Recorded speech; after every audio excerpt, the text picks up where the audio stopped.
অনেকদিন ধরেই নেই জাতীয় দলের ভেতর। সর্বশেষ বাংলাদেশের হয়ে মাঠে নেমেছেন অনেকদিন আগেই, কিন্তু এই সাকিব আল হাসানই আছেন এশিয়া কাপে।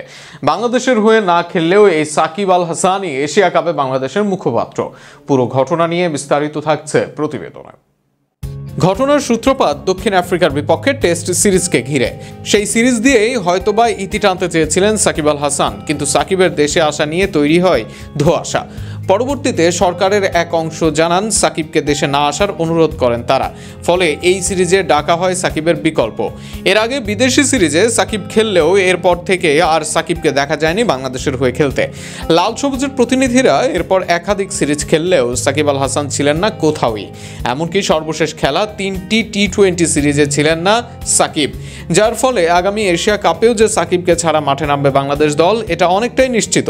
এর বাইরে সাকিব এক সাক্ষাৎকারে জানান 2024 সালের বিশ্বকাপ দিয়েই আন্তর্জাতিক টি-20 ক্রিকেটের যাত্রা শেষ তার। ফলে সবকিছু মেলালে অন্তত টি-20 ফরম্যাটে সাকিব আর খেলবেন না বাংলাদেশের হয়ে, সেটা তো বলাই যায়। কিন্তু এরপরও এশিয়া কাপে সাকিব আল হাসান অন্য অনেক বাংলাদেশির আগে এশিয়া কাপে জায়গা করে নিয়েছেন তিনি। না, এখনো এশিয়া কাপের স্কোয়াড দেওয়া হয়নি। এর আগে এশিয়ান ক্রিকেট কাউন্সিলের সভায় চূড়ান্ত হয়েছে এশিয়া কাপের দিনক্ষণ, যে কারণে নিজেদের মতো প্রোমো দিচ্ছে টিভি চ্যানেলগুলো। সেখানে এক প্রোমোর আয়োজন করে ভারতের বিখ্যাত টিভি চ্যানেল সনি স্পোর্টস ও সনি লিভ। সেই প্রোমোর দৈর্ঘ্য হয় 30 সেকেন্ড, আর সেখানেই উঠে আসে সাকিব আল হাসান। সাকিব আল হাসান উঠে আসেন যখন, তখন বলা হয়েছিল বড় তারকা। এছাড়া এই প্রোমোতে দেখানো হয় রশিদ খান, রোহিত শর্মাদের।